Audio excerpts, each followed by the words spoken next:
Hi, I'm Drew. And I'm Sam. And welcome to Drewling Samantics.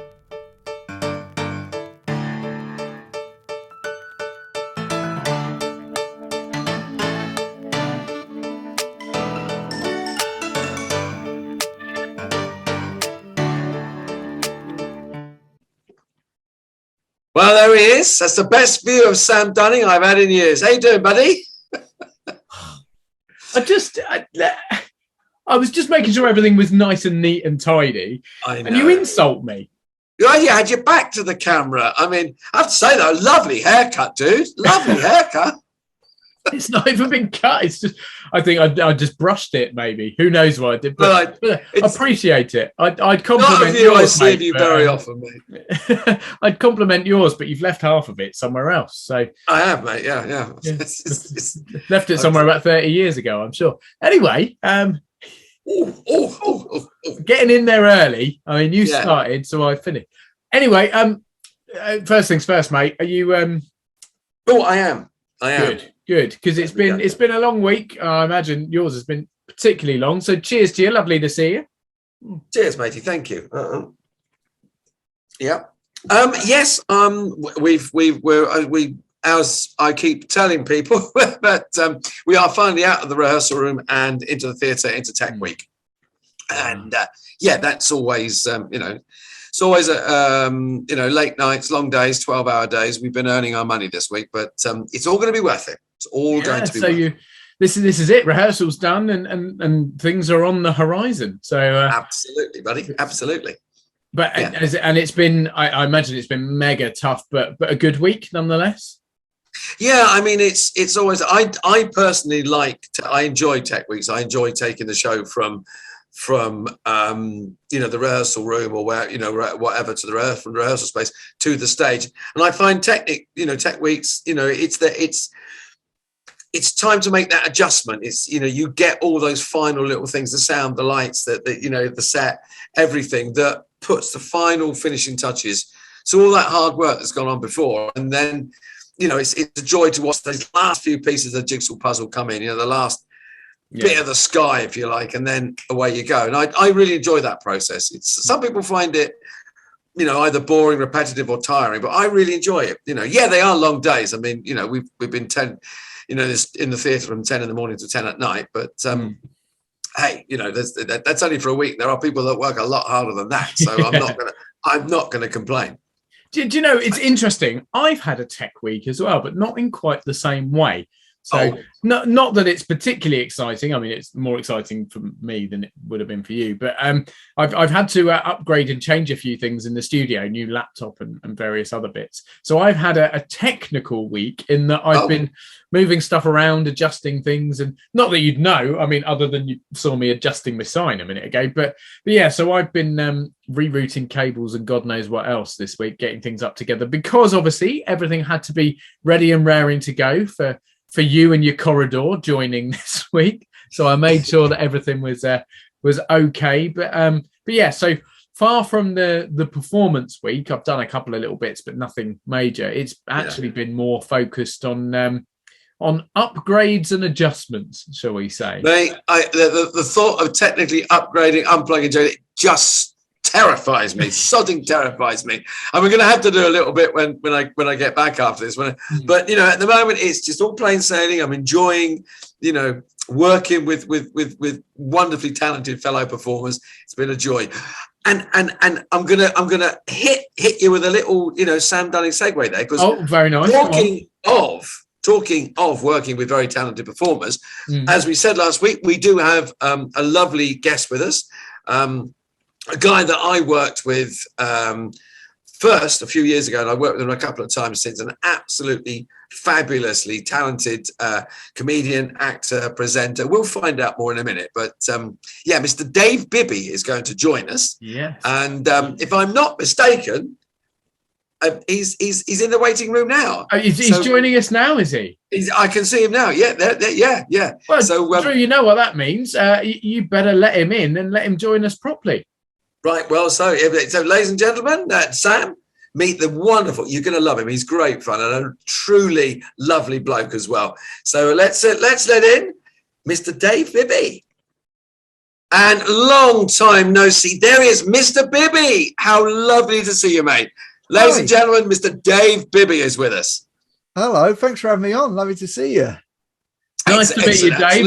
It's a pleasure. I've heard lots about you and read lots about you, but this is our first opportunity to speak I say in person, virtually in person. But thanks for being on the show. Yeah, thanks for having me. It's lovely to meet you. I've really just been getting your face from the Drewling Samantics logo. So Drew, I can see. Probably more flattering the logo than my actual face. I like it. I like them both.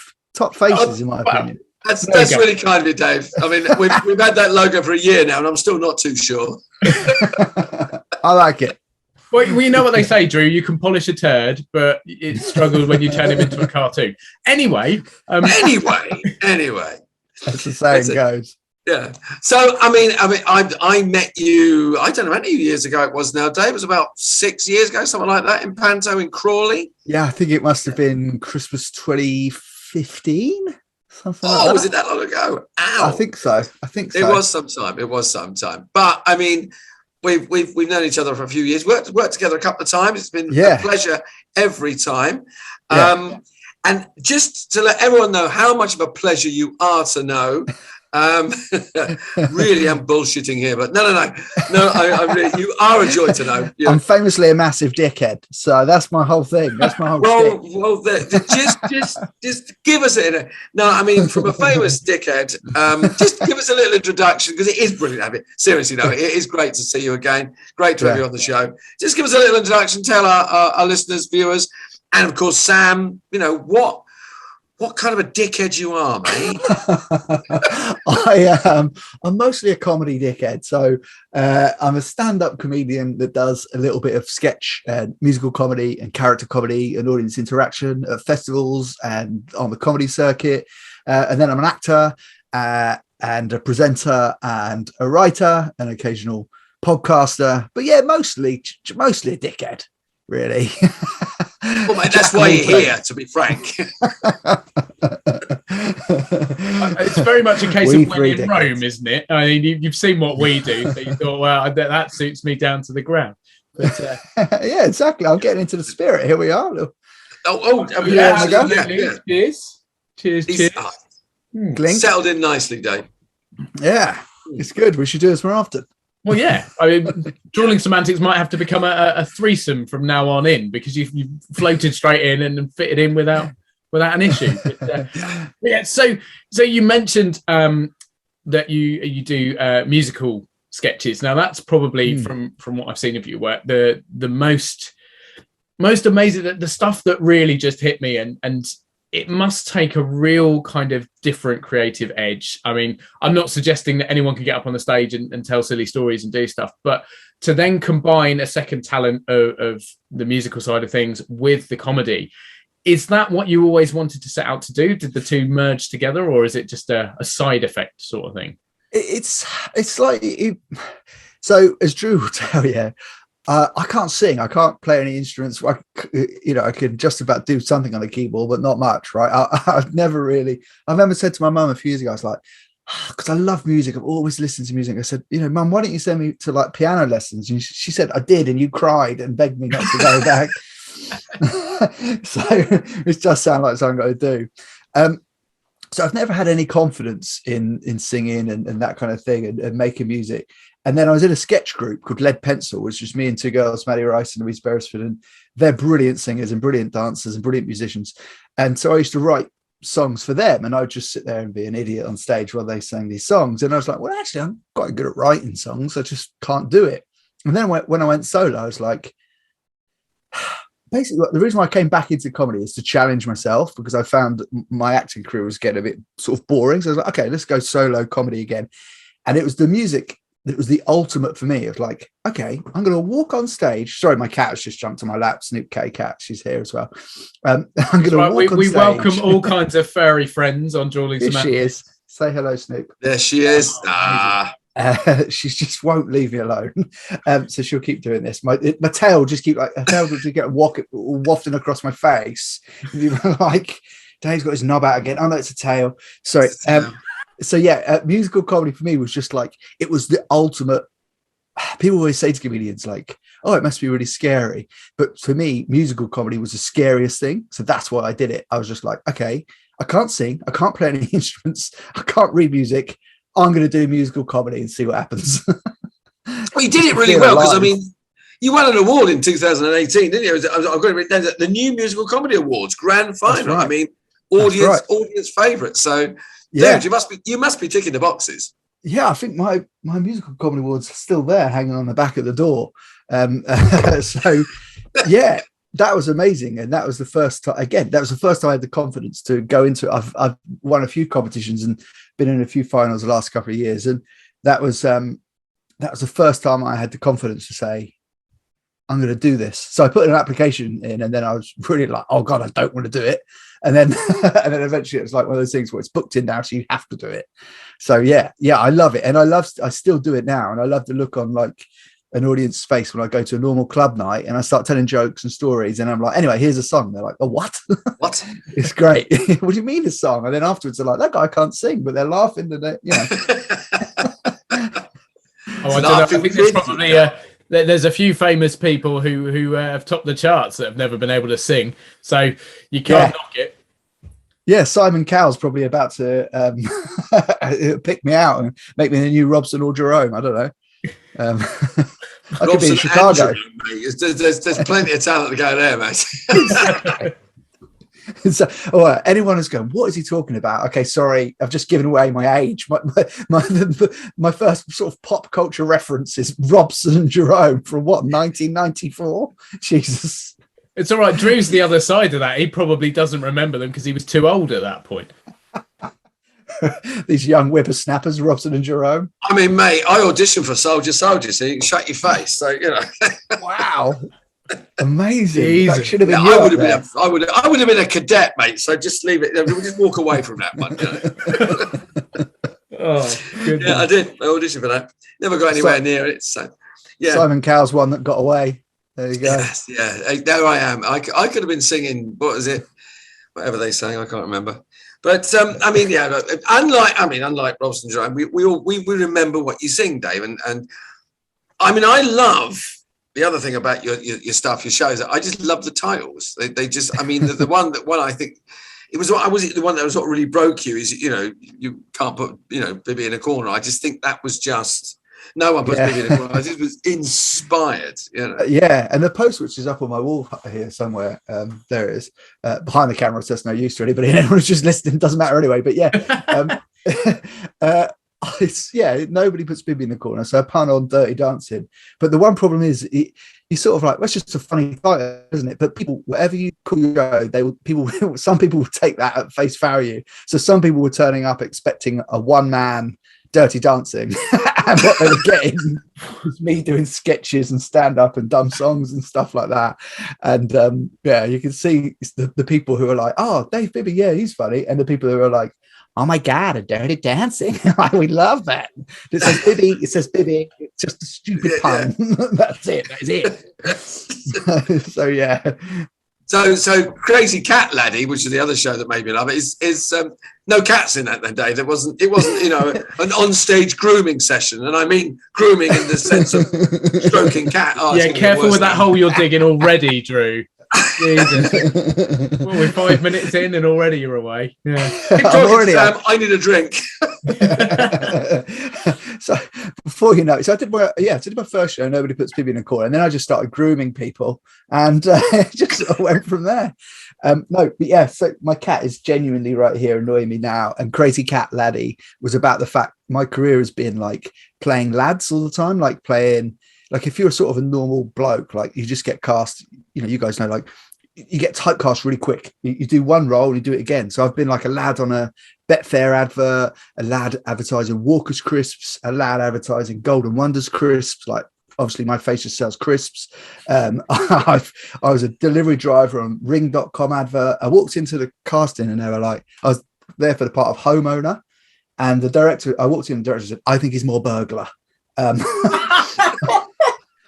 I ended up getting van driver, so somewhere between the two. I've been a quick fit fitter. So like my whole career is based on just like being a lad, be like what a lad. But the reality is that I just want to be at home with my cats, and I've got 2 foster cats. I adopted them. They're not my biological cats. And so that show is all sort of about like just how like you kind of put one thing out, and the reality is I just love cats. I just like to be at home with my cats, and like don't want to be on tour anymore. I just want to chill at home. Chill at home again. So they are beautifully named cats, I have to say, aren't they? I mean, yeah, Snoop, Catty Cat, and Bibby Smalls, the notorious CAT. Yeah, Pep Guardiola together. Yeah. We've trained them to a whistle because my wife does. Well, when we first got them, as they were sort of almost kittens, sort of rescue cats. We trained to a whistle. So every time we fed them, we'd whistle because my wife didn't want to shout their names down the down the garden when she wanted to come in. So they come to a whistle because they didn't want to use their names. Snoop Cat. Brilliant. So, I mean, I forgot what I was going to say now. The titles. I mean, because some people write to a title, and some people, we always have trouble putting titles to shows. We always we have a great show and sit there for about half an hour going, what do we call this? What do we call this? You know, which way around do you do it? Because I'm a bugger for trying to find titles for things, and I'm crap. But I know, I had a mate who's a writer, and he writes short stories.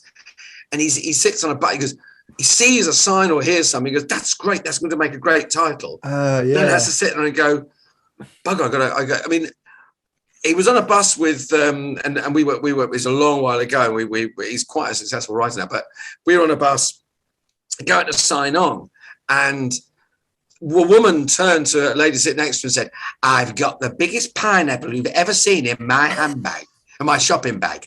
And he went.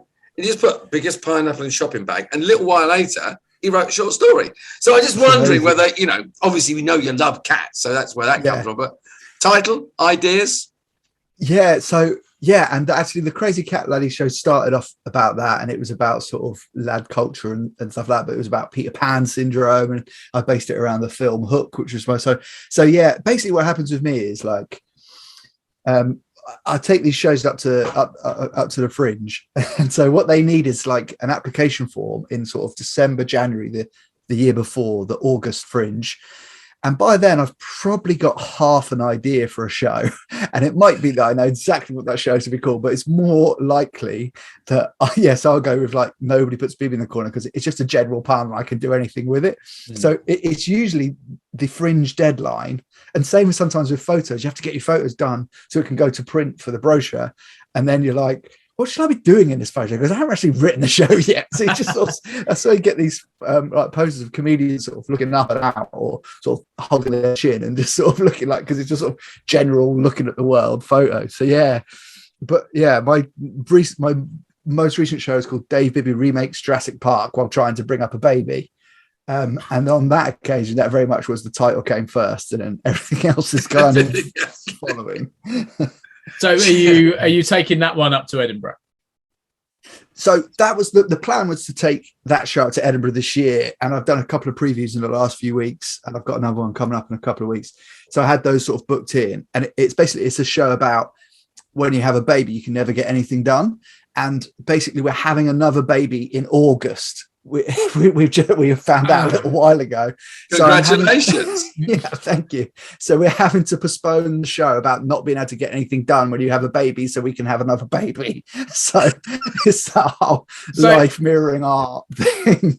Well, speaking of titles or material coming first, what came first, the idea for the show or the thought that if I get my wife pregnant again, then I've got material to write? I was trying really hard, like, come on, we need a baby. I've written half the show. So there's a trend at festivals for doing like one-man Star Wars or one-man Game of Thrones, and often the people that perform them, it's like a challenge as an actor to play all these different parts in 60 minutes, which is not really my style. So I use a lot of audience interaction, and I thought, but it would be a really cool challenge for me to do that. So I was like, I'm going to write a show that would be a one-man Jurassic Park. And then we did have a baby. mid-pandemic, and everything's. So I thought, what if I kind of combine the two? So actually, genuinely, what was happening was I just couldn't write the show because I was too busy, and I was like, this is a good show about not being able to write show. And so the whole show is like me using the audience to do the sound effects and sometimes get up on stage and play parts, like someone just plays like the trembling glass, you know, in Jurassic Park, where the T-Rex footsteps make the glass the tremble. So someone comes up and plays a cup of water, and then someone does sound effects. And it says on the screen, audience make the sound of wind, and so everyone starts, and then the sound of birds, and then, you know, it starts getting a bit more obscure. I think one of the slides is the audience starts shouting the kind of things that pedophiles might say. Which Not is sure I remember that from context. Jurassic Park. No, well, this is the thing. This is my version of Jurassic Park. All right, so okay. we can cook up anything in this lab. Basically, is sort of the things we start making all sorts of things in the lab. Like, how can we make Jurassic Park even scarier in 2022, which will now probably be 2023 by the time I actually get the show properly finished. So yeah, so who knows what the next show will be? I don't know. Yeah, you said obviously you had a baby. You had a baby during lockdown. Lockdown obviously affected all of us fairly heavily, and the unwelcome guest, as we refer to it, was well, it was exactly that. It was an unwelcome guest. It meant that we couldn't really do things. I know you obviously do a lot of work online, or certainly was that one of the kickstarters for that, or did it sort of push it to be a more centralized focus for you? Yeah, I mean, like I sort of said, I do a lot of audience interaction stuff. So it was a huge jump for me to do stuff online, because it was just like, it was more like my comedy became like doing monologues, as opposed to getting the audience up and making each show completely different depending who's in the audience. But I did enjoy the challenge as well. And I think in those first few months, if lockdown 1 was it would have been great, to be honest. Because like the weather was nice, and, you know, I had a beer every day. I got into growing courgettes and tomatoes, and I was making like videos. Like I did the lockdown blues song, and I did more sort of comedy songs and little skits and sketches and TikToks and stuff like that. And I thought it was a really creative period. Like you say, the unwelcome guest, it just stayed too long, and that's when it became hard. When it was just like, I can't do this anymore. And I was developing this sort of game show that I'd done live, and then it was good. I was sort of developing it with some TV type producers, and then they said, let's do it online. And I was just like, I don't want to, because that meant that I had to admit that this thing wasn't going to be over anytime soon. You know, it's like going into months of planning. So it was an interesting like pivot into doing online stuff. And at first I had so much positivity just because I didn't know how long this was going to last. It was a period. I mean, we as you said, this is how Drewling Samantics was born. I mean, people know that now, but you know, there was a little time when you think, well, we probably won't have to do this for very much longer, or you know, and then we went, actually, we quite like doing this. We'll keep going. But then, you know, there was other things, like you say, everyone was just like, so how many play readings have you done online? You know, is it far too bloody many? You know? I don't want to do another thing. My wife put her show online, and it was like, oh Christ. And then it just grew, you know, things just became monsters. It's like, how do we accommodate this online? You know, as soon as you could leave the house, we left the house to get to a bigger space to put the show online from a bigger space. They said, this is getting ridiculous, you know, it's juggernaut. And I think producers quite liked some of it as well, because they realized that they could do some things quite cheap, and they were like, let's do this as a live stream, and like, some things work, some things not so much. Like this is like a celebration of like audience interaction and things like that. Like I was doing a game show, and it was like, you know, like this podcast works perfectly online because it's just 3 blokes having a chat, great, but like a game show is very different. Like it's like a completely different medium, you know. So it's an amazing opportunity to sort of explore and look at things differently, but it also makes you appreciate the variety of what we did before and what we're hoping to do as we move forwards again, I think. Do you remember your first live audience after lockdown? I certainly remember mine. What was it? Yeah, I mean, unfortunately, it wasn't my best gig. You kind of like dream of it, don't you? Like losing your virginity again. Like, God, this is going to be great. But I weirdly, and it's probably not why you bring a comedian on, but I think I've suffered with nerves more post pandemic, and I think I overthink things. I've been more nervous in auditions, and I think I'm getting rid of gigs now because I've done enough. But my first gig back was a big open air gig, and there were some really good comedians on. Hal Cruttenden was headlining, and it was a gig that last time I did, I absolutely smashed it. I mean, all have good gigs, but I really did smash it, and they've been trying to get me back for ages, and I really felt the pressure to be good, despite the fact I've been performing to my laptop for the previous year or whatever it was. And so my first gig back was a big open air gig, and it was fun and everything, but I was so nervous. I don't know, I think comedians, we have this arrogance, like we know we're good, right? You guys know when you work in comedy, if they don't laugh, you're not very good at it, right? So you're good at it quite quickly. But I just lost that arrogance during lockdown. I don't know what it was. And that first gig back, I was like, oh my God, they can see me. Like I can't put them on mute. Yes. Like, I want to put them in breakout rooms and stuff. I don't know. I've got to put trousers on, shit. Yeah, exactly. Yeah, it was mad. And then it was, I didn't know whether I should be talking about the pandemic or if people were like done talking about it. And I've been writing so much topical material. So do I go back to my pre-pandemic, like my silly comedy songs, or do I do the more topical stuff I've been doing? So it was, it was, I think I did okay, but it still sticks in my mind as that was easier before this whole not leaving my house for a year thing or whatever it was. So I think we've all been affected, and it's interesting. Obviously, the main focus has always been about people's health, be that physical health or mental health, which has been a huge thing, and people have suffered massively.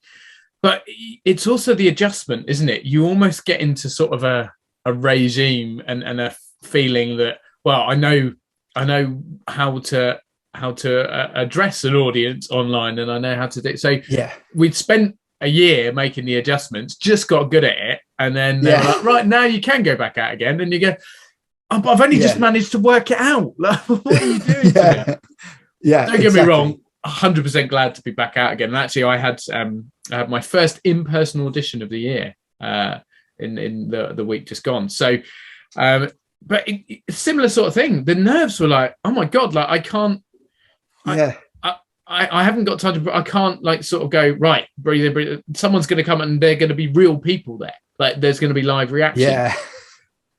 Really.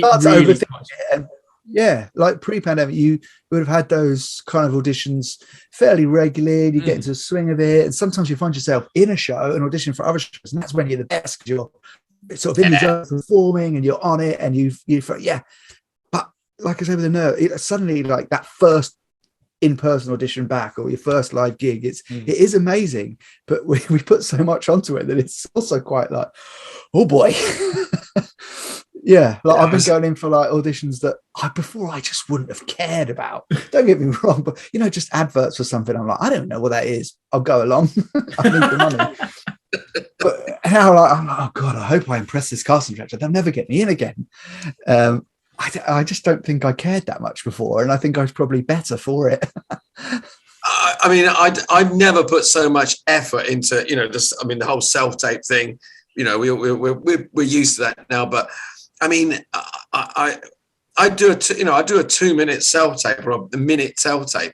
And I was, it was Dances with Wolves, it became a freaking epic, It's Star Wars, whole Star Wars franchise is going on in my lounge, and it's, you ever get those send through, Yeah, exactly. Like, just for a bang. They've asked 100 people to do it. You ever get those sides come through and you're like, there's like 5 characters in this. Like, how am I supposed to do this at home with the cats? Like, how does this work? Like, and it's like 4 locations and several characters. Like, the worst ones I experienced during that where it was a non-speaking part, and they were like, right, so we're going to do your audition on Zoom, You know, but I don't say anything. They're like, no, but we want to see your reaction.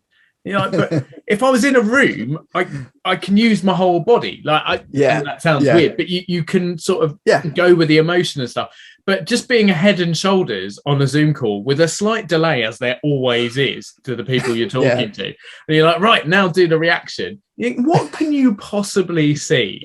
Like, what can you possibly get from this random online audition on Skype or Teams or whatever it happens to be? Yeah. It's so tough, isn't it?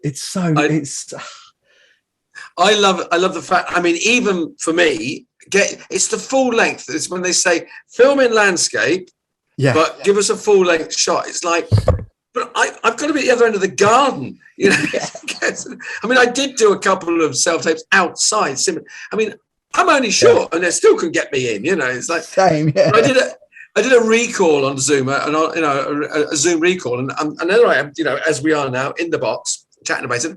Oh, Andrew, could you just step away from the camera and give us a full length shot? Well, not in my lounge, no. I'll just go and knock on next door. I literally did take the. I put the laptop in the lounge, and then I was in the hall, the other side of the door, going, hello. Don't worry, it's all right. Yeah, we got the idea, love. Come and sit back down again. Yeah, I'm the same. Like where I am now is just it's like a little box room, and there's only so much I can do. And they can we have a full length as well? Well, no, I can get a right move and look for somewhere else, but that's going to take a little while. You're going to have to up the fee a little bit for me to be able to do that. Yeah. Yeah, exactly. Yeah, you can help me with a deposit for a big house. Yeah. So it's a whole new world. Step away from the moaning. It's what me and Drew do best, but I mix it up a little bit. So for people that don't know, Drew and I are actually in the presence of podcast royalty. So this is certainly not your first foray into podcasting. And actually, I'm just like amazed because you do quite a lot on football podcasts, which is not what most people are tuning into this podcast for at all. So we may now lose a few viewers for a bit, but I don't care because I love football and I want to talk to you about it. From nothing essentially, from your comedy and doing that sort of stuff, how do you then end up doing football podcasts and actually talking to some proper heroes of football? Yeah, and football fans, we're not thought of as nerds that much, but we're such geeks. People Star Wars fans and Harry Potter fans. We get dressed up like our heroes, and we we idolize them, and we spend a lot of our time buying merchandise and stuff. We're nerds for it. And so, it was amazing, interviewing Harry Redknapp. And I'm a Liverpool fan. We just lost a few more listeners. I'm a Liverpool fan. And I interviewed I'm going to go now as well. No, sorry. Yes, I'm not, but Luton are doing well this season, so I'm going to stay here. We're all right. Exactly. They're going to smash them, by the way.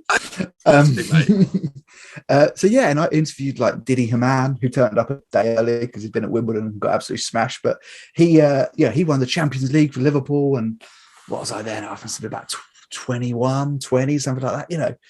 Idolized them. And it all just came about because I used to do, how you sort of do stuff for money and you do some stuff for fun. And then eventually someone offers you money for the stuff that you do for fun. I used to do little comedy songs about football and little skits about football. And then, I got invited to do a World Cup show with Yahoo. And, we did the podcasts and we did a live stream, and that was broadcast, across the world. And we had some great experiences. I went down and trained with Crystal Palace ladies, and we did a full, just to see what a normal Sunday league bloke, how good they are in comparison to a Premier League women's football team, because that's quite a bloke. Oh, well, I bet I can tell you now they're a lot quicker and a lot fitter than I was. And just loads of cool experiences. I absolutely loved it. And I still do stuff, and sometimes I write for brands and stuff like that who ask for social media content or something like that, and we, and that crosses over into other sports, rugby and things like that. I did some stuff with O2 and things, and it just sort of, once you do one thing, someone else says, "Oh, that was quite good," and then you do another thing, and it just keeps on going, doesn't it? Really. But I love the football stuff. I just love it. It's just so good. It's my favorite thing to do. I shared it. You talk about how nerdy you are. I shared a dressing room, when we worked together last time we worked together. Yeah. And I was playing Dame, so I was sat on the other, in the interval, sat on the other side of the dressing room, sort of, in me fake tits and drawers. And on the other side, there was 5 guys trying to get a decent feed for the match on the telly. It was hysterical. So I'm a Luton supporter, and I'm going, yeah, Drew, shut up. Put your tits on, mate. We've got to watch the match. Brilliant. Yeah, got very nerdy in there, boys, I have to say. Yeah, it does. And like, you see that, we'll just talk about it for so long. But I just think it helps us switch off. And at Christmas when I'm doing panto, there's so much football on. And it's just like, we work so hard doing panto. And I'm like, I can't be bothered to go to the gym or go for a run. I will just, when I'm not performing, I'll just watch some football. It's just a great way to unwind. And then you realize it's on like every day. And like, if I was at home, my wife would be like, no, you're not watching it now. But when I'm away to panto or something, it's just on constantly. Yeah. And then, I'll write some sketches or podcasts, and then suddenly it's all tax deductible. Yes, get my Sky Sports subscription back. Brilliant. Nice. I think you'd probably be pushing it to try and get a Liverpool season ticket on your tax return. But... Yeah, I'd need to get a job at the club, I think, to dare to do that, which I don't think is coming anytime soon. That's a whole other podcast, isn't it? Performance taxes, and the loopholes. Actually, we haven't touched that yet, but maybe we shouldn't go there because don't reveal the secrets now, Dave. Exactly. Yeah. Oh, I've got a gig in Liverpool. That's 400 miles at 45p a mile. I'll take it. Oh dear, really stuff. Well, I mean, it's been great. We could chat forever, and we say this to almost every guest. So we are going to get you back on, because we have to, because we run out of time. But before, we always ask our guests for whoever you may be. Now, it always seems strange to get to tell a funny story. It always seems strange to me to ask a comedian to tell us a funny story, a funny anecdote. But Dave Bibby, give us a funny story to wind up with, buddy.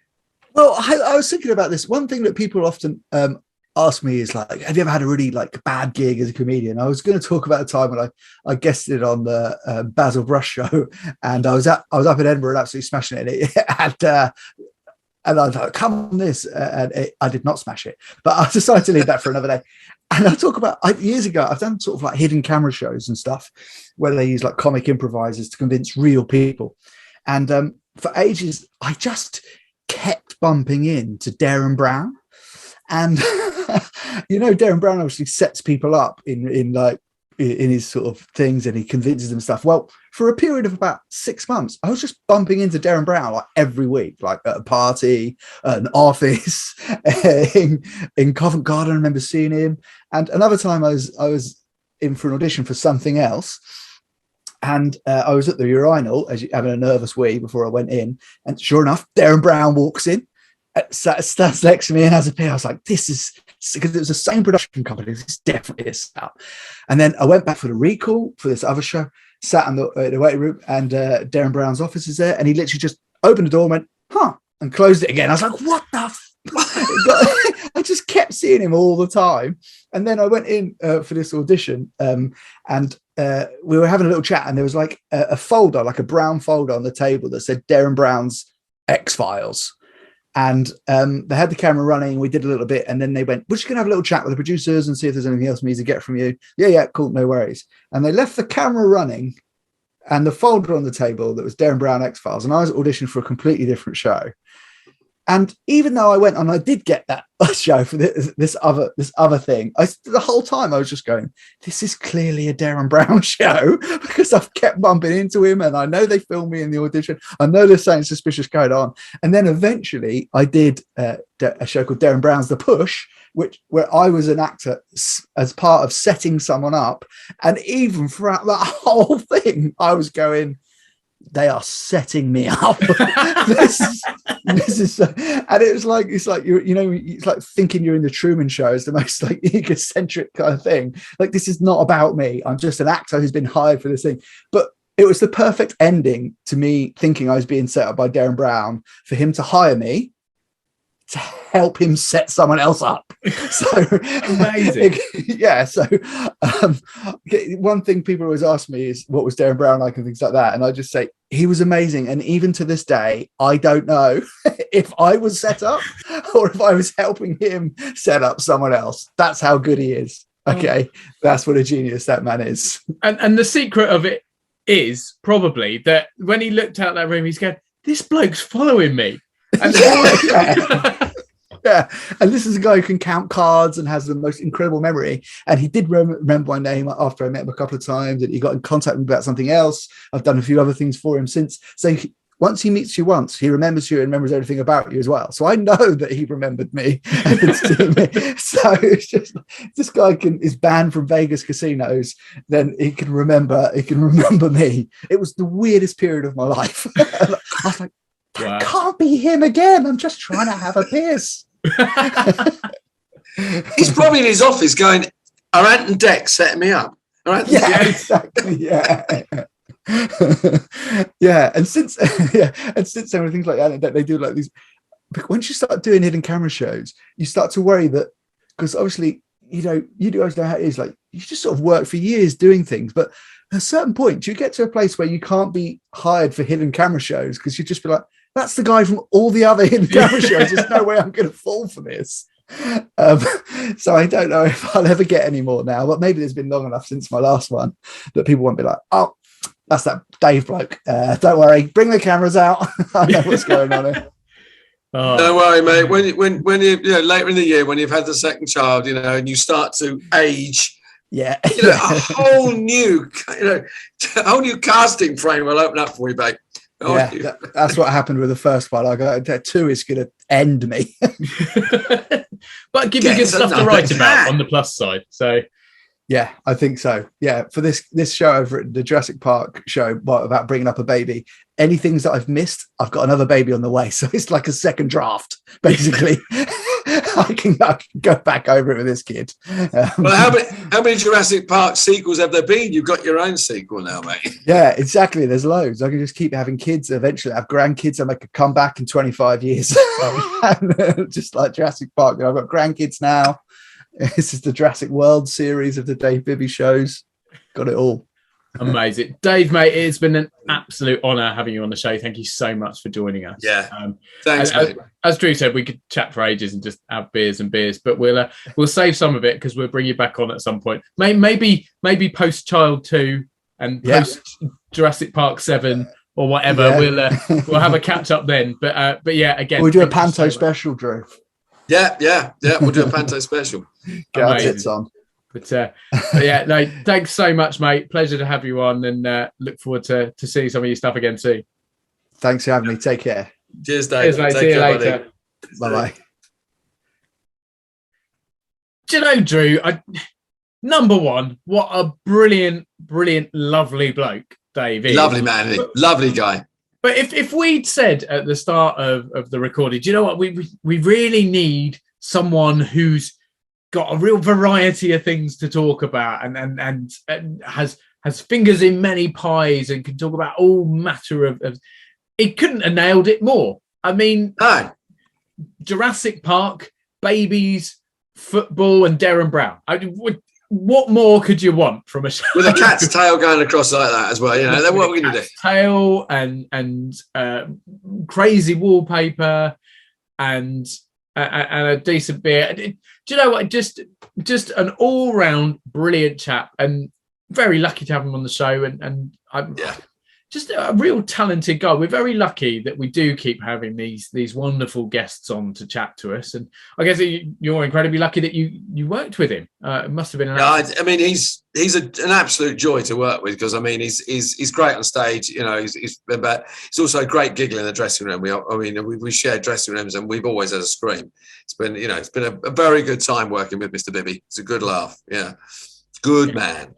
And a good man with many exciting things coming up for him. I mean, he's another baby on the way, and he's writing his new show and various other things in the pipeline. So I think in the same way that we've been talking about how we're lucky to have exciting things coming up and how life is certainly progressing, I think he's a good example that working online and doing those things that we were sort of limited to has blown up for him and helped him progress, albeit that we did have a bit of a moan there saying that it all went on a bit too long and that we're struggling to adjust. But I think he's a real good way of seeing that the whole online stuff can then branch out and be super positive.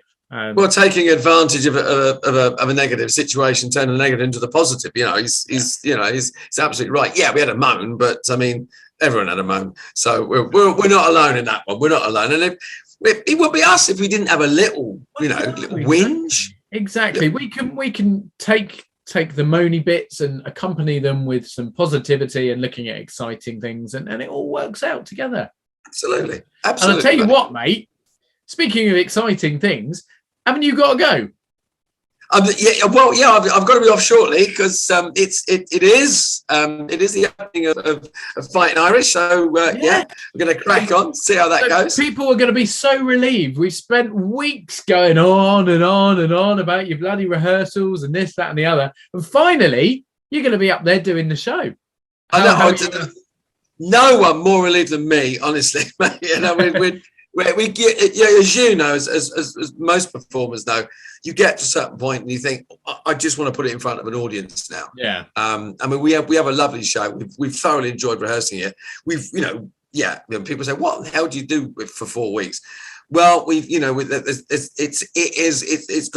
music, there's character roles, there's boxing, there's a lot of physical movement in the show, and we are working in a boxing ring. So there's been a lot to put together. But I mean, fingers crossed.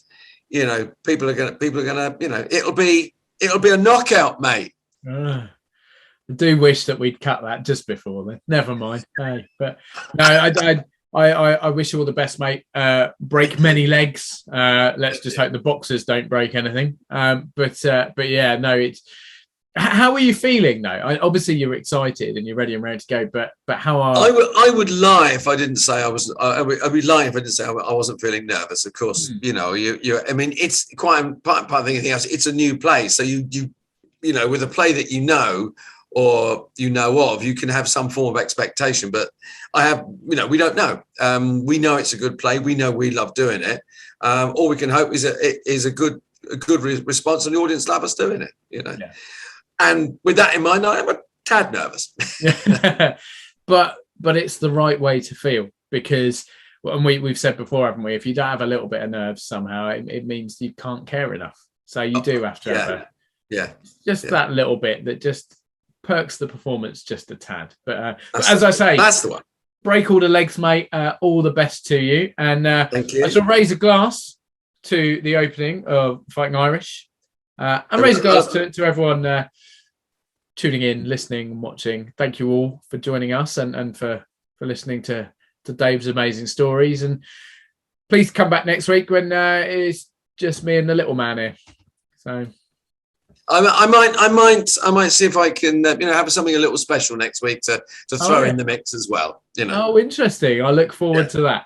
But for now, everyone, have a cracking week, and we'll see you at the weekend. Drew, cheers to you, mate. Cheers, mate. Take care, everyone. See you later. Bye-bye. Bye-bye.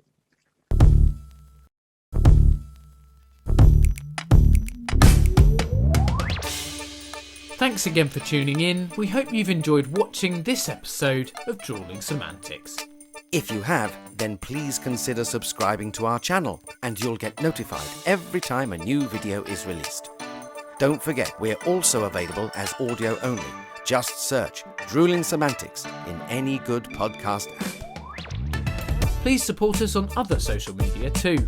We're on Facebook, Instagram and Twitter, and all our links and handles are on screen now. We love welcoming new followers and subscribers, so please share with your family and friends, and we'll be eternally grateful. Stay safe, and we'll see you next time.